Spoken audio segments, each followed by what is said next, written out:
The world sees China as a visual symbol of rising military power, and one of the key pillars of that image is its air force.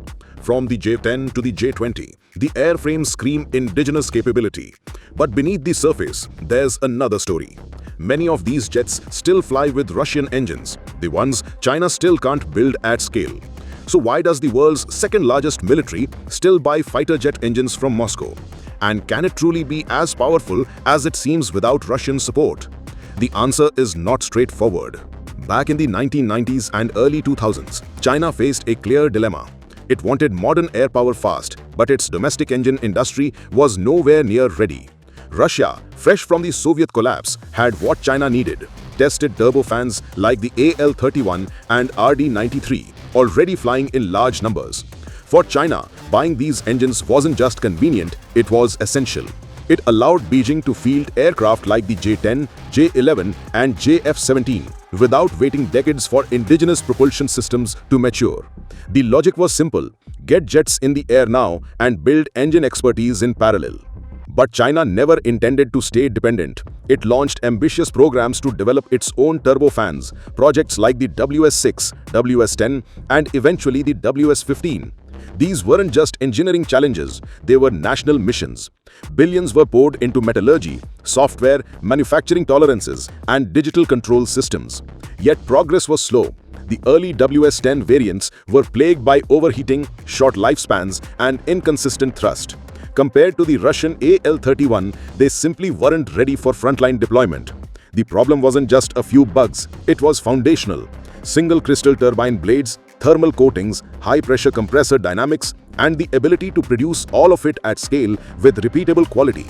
So China kept buying, not because it wanted to, but because it had to. Russian engines gave operational certainty, while domestic programs stumbled through the steep learning curve.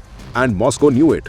Russia often tied engine sales to broader arms deals, withheld its latest designs, or charged premium prices for high-thrust variants. After 2014 and again after 2022, geopolitical shifts made Russian exports more selective. But China kept the pipeline open. Each imported engine wasn't just a stopgap. It was a data source, a test bed, and a strategic insurance policy. The WS-15, designed for China's stealthy J-20, became the symbol of this long struggle. Promised as a super cruise-capable, high-thrust engine, it went through years of testing, setbacks, and iterative fixes. Only in recent years did Chinese sources claim that the metallurgy and software issues were resolved. Even then, deployment was cautious. Some J-20s flew with interim WS-10 variants or Russian AL-31 derivatives, while the WS-15 moved from prototype to low-rate production. Because in jet engines, a successful test doesn't mean operational readiness. Durability, logistics, and maintenance chains must be proven over years of service. The industrial bottlenecks remain sticky.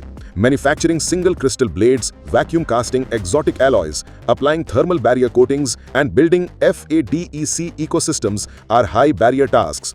Doing it once in a lab is one thing. Doing it reliably for thousands of engines is another. China has made real progress. The WS-10 today is far more robust than its earlier versions, and WS-15 is entering broader service. But scale-up takes time, and militaries don't wait.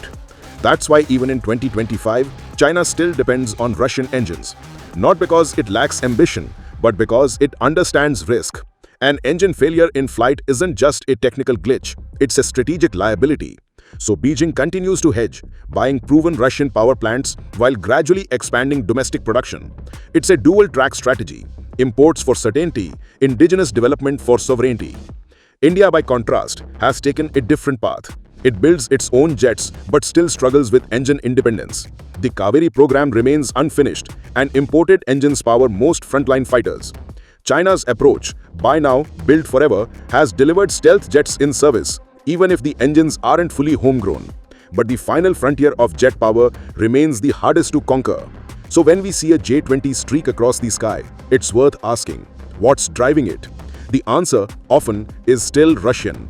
And that's not a weakness. It's a window into how great powers manage industrial gaps while chasing strategic dominance.